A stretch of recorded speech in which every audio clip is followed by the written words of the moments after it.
everybody, sorry for the long wait. I am back with the breakdowns for the episodes of season 2.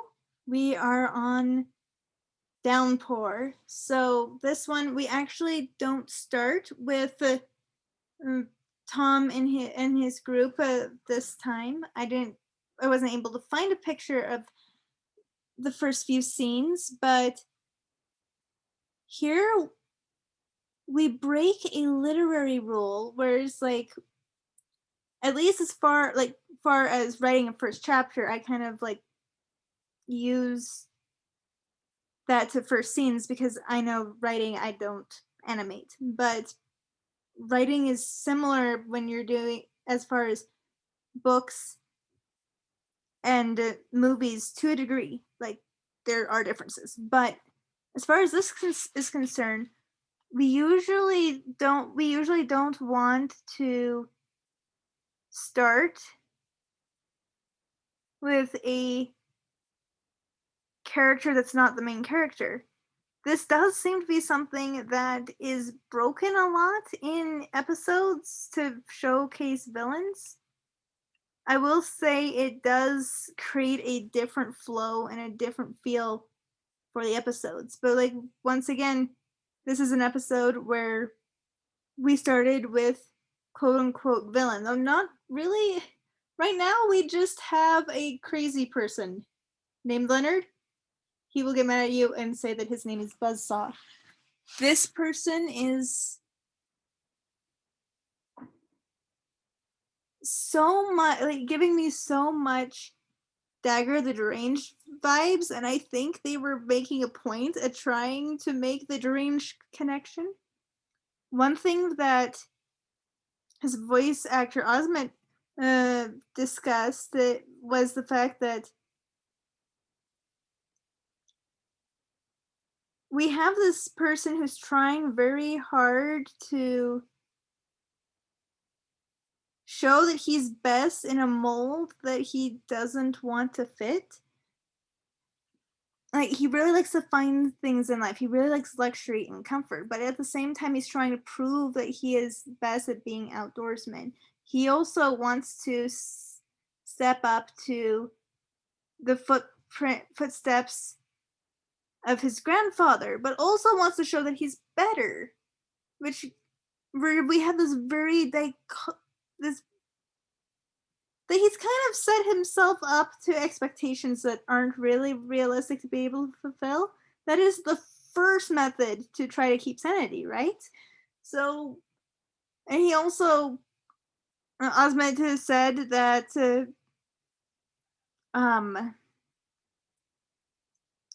Boss uses being being psychotic to try to mask this. So we have lots of insecurities going on and unrealistic expectations. And I have no clue. Like they mentioned that he's a teenager. How is the teenager in charge of this business instead of his dad or his like I assume his grandfather died. Like Dagger became the leader of the clan very early. Like it wasn't really stated, but the way he is like, oh, like it made it clear that he either forced his father to retire or he killed him or something. I wonder if there was something like that going on with Buzzsaw.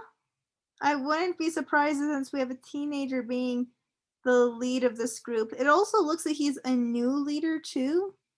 Like he just barely got in control of this logging operation based off of the workers' reactions, his reaction to the forest, the fact that some of them didn't know what he liked to be called. Like, it looks like this is his first week on the job and he set the forest on fire. Good week on the job, you know? Lots of the trees fell down. But yeah, we have this very interesting character going on, and then we go to Tom and Thunder in a very interesting place. It looks so wide open. It looks like we're out on the surface world. But at the same time, we know that we're not. And I love the feeling, like it just so free and so out there and so like it remind it just gave me warm vibes of watching Hiccup and Toothless go flying.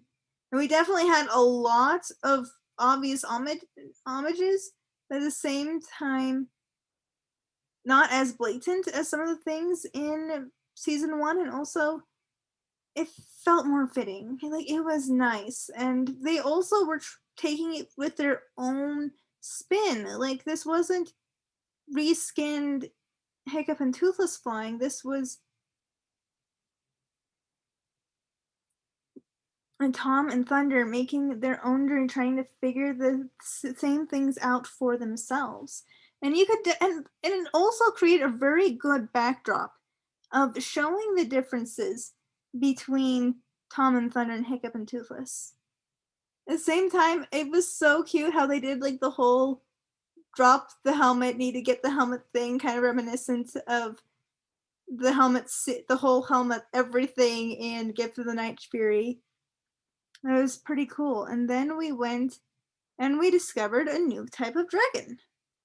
This is called a flood fang.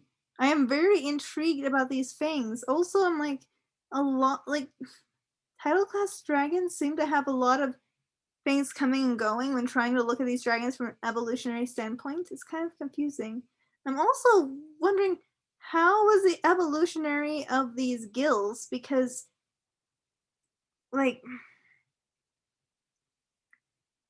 the structures that are gills in fish and sharks and things like that, they end up developing into the stapes in our in like different structures in our ears. So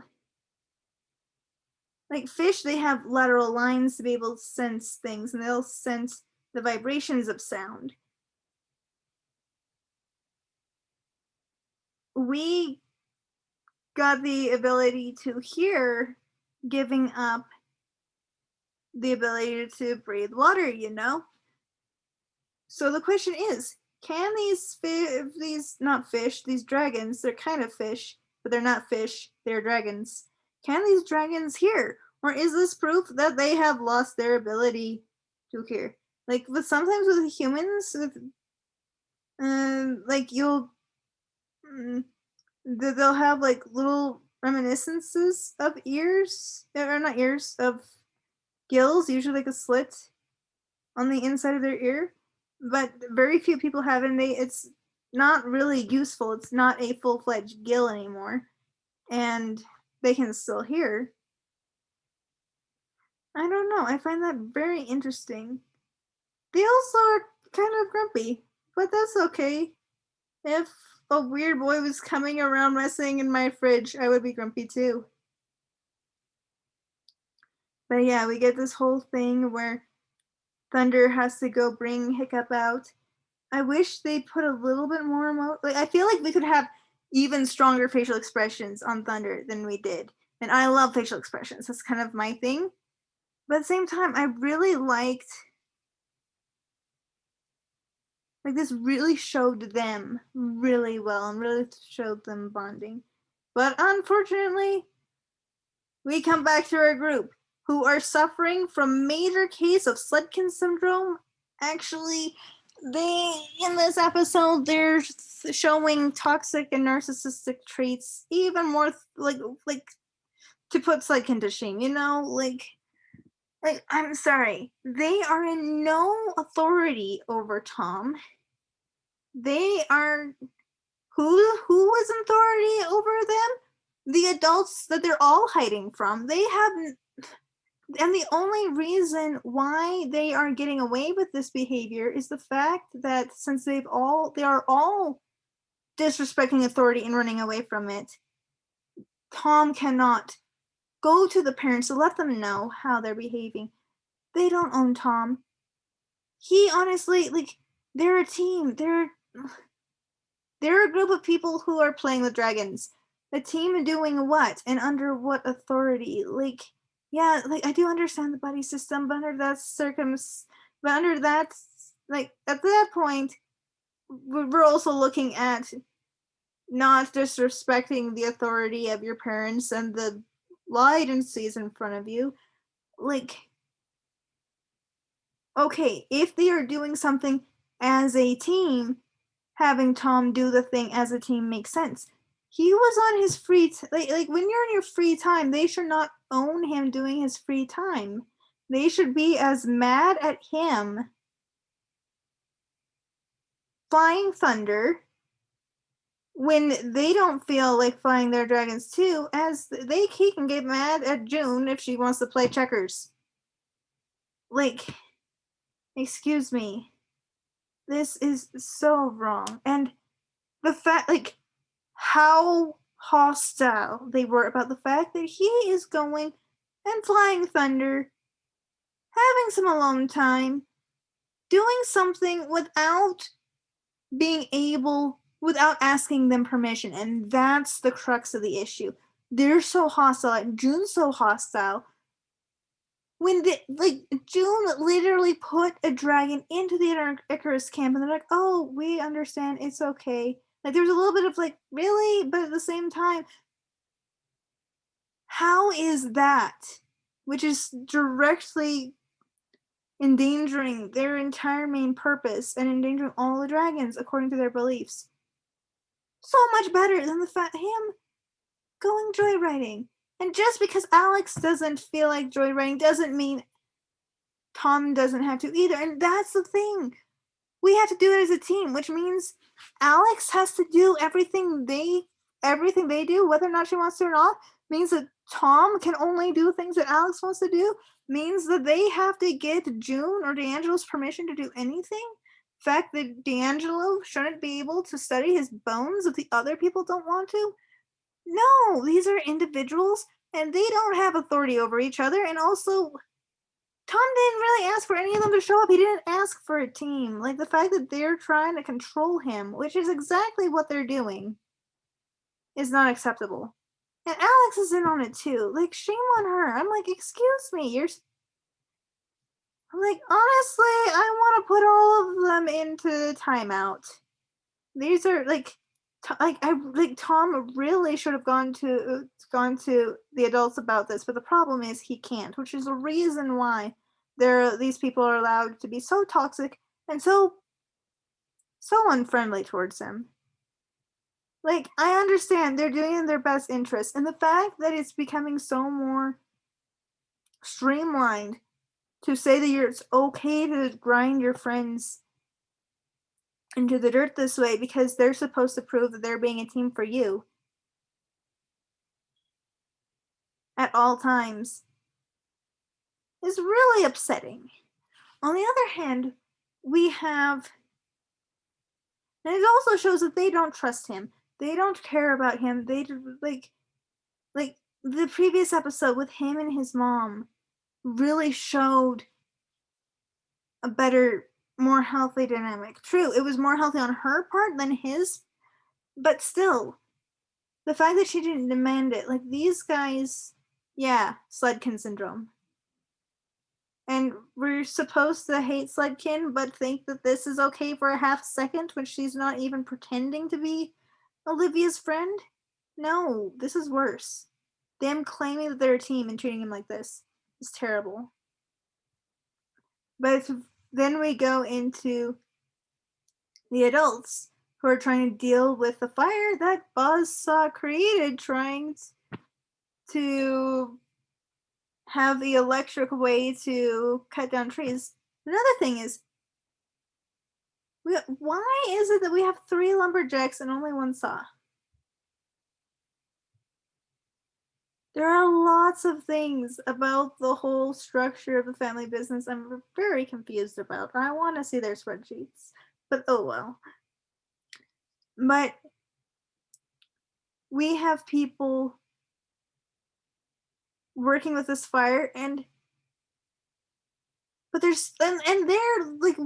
are authority structures. They're in a job. There is a bit of understood control going on, but like, there's no authority and control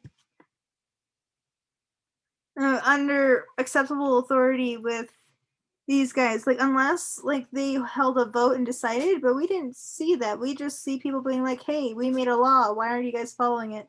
This is, but even then, like, we have Olivia and, oh, D'Angelo's dad, they see a problem, they're going out to do it. Like, I feel like the only reason they're going together is the fact that they both decide. Like, if only one of them decided they were going to do it, they were going to go do it by themselves. They are going to go save the lumberjacks. And the other people, like Olivia, said no. Like, there are people who said no. And I'm sorry, like,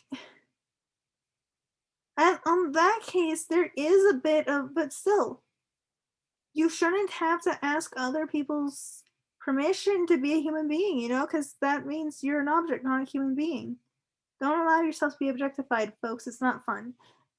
But at the same time, even there could have been protocol pulled, at which point Olivia and D'Angelo's dad should, but still, they're going and they're fixing the problem and they save people's lives. And this showed a far healthier dynamic than what's going on with the kids. True, they're just teenagers. But I was really disappointed about how narcissistic they're pulling and how hypocritical June is. Like, seriously? I'm sorry. I need to get off of that. But at that point, Tom suggests go get the dragons to help the people. It works. They go and try to help.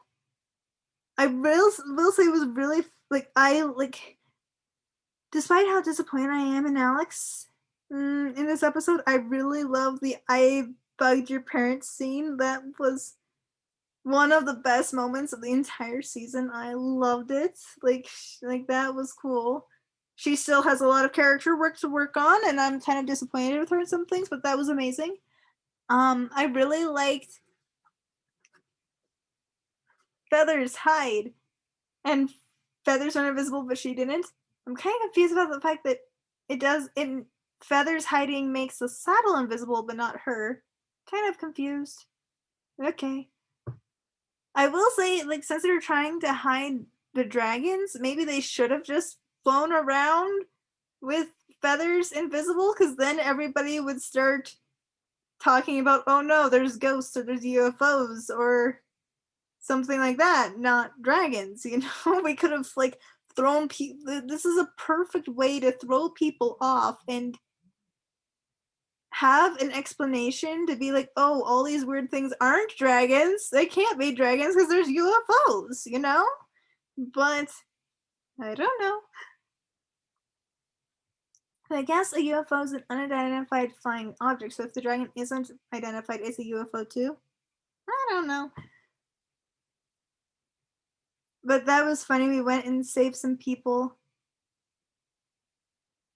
I will say that with this fire was really raging. We have people running around into this. This is really dangerous. There's a whole bunch of. I live in a place where there's lots of fires, and there's usually fires really close to people I know, where I've gone to try to help evacuate places before it gets too close that I couldn't help. But this is really hot stuff, guys. This is really hot stuff. There's lots of smoke in the air. There'd be ash falling from the sky at this point. You're getting serious burns just existing here. I really feel like two people from Icarus, they should have had heat protective suits, brought heat protective blankets, had masks to filter the air. This would be safe way to go into this. Like we're going into firefighter environment, dressed like a firefighter. The three lumberjacks should have been leaving way sooner because they're getting serious burns to their skin and they're burning their lungs and the villi off their lungs just being there at that point. Like, they really need to have bailed way sooner. Well, he's Jagger the Deranged Incarnate, but he's gonna be burned. This is gonna be bad. He's gonna have probably have permanent asthma from this. Honestly, they all are because they weren't using proper equipment. But okay, not necessarily at like okay, what is the term for when the the oxygen absorbing structures in your lungs just get burned off? Is that I don't know. I need to do more research on that. But yeah, they get everybody else out except for Buzzsaw, but at the same time, like I don't know. Buzzsaw now, like he's the one who started the fire, but at the same time, he didn't was not aware of that. And it makes sense. If you see a lightning bird, see a dragon, like that sounds looks like a pretty plausible reason to or not reason, but way that a fire would start. So, yeah, he has evidence that the dragons burned down his granddaddy's mm, business. This is really going to make a very interesting story for him being one of the antagonists later on, which we already know he's going to be. So this is going to be very interesting.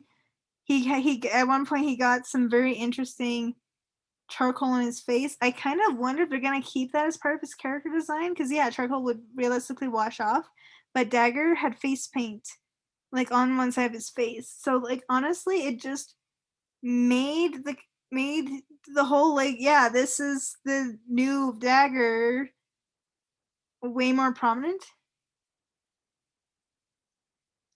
So I don't know. After that, we go back to like we went and got the flames to take out the fire, and we brought him back. And at that point, they're all like badgering, like June's like getting on Tom's case about the fact that he won't tell them everything on his mind. Excuse me, they are not entitled to that. He's entitled to himself. He's entitled to his free time. He's entitled to his time, being able to have free time, make his own choices in his free time. He's allowed to the fact that he's worried about the helmet really has it's none of their business. Like, true, he can share it, but they should not. Like,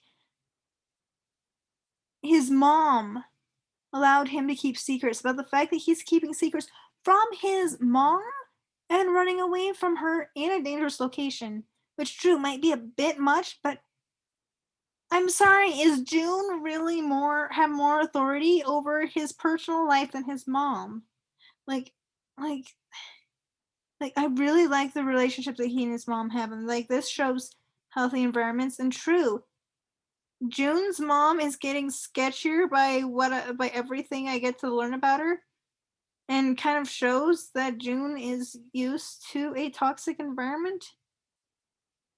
But that doesn't mean, but yeah, like there were some really cool things. I'm kind of intrigued about Buzzsaw. I'm very disappointed all the Dragon Riders except for Tom.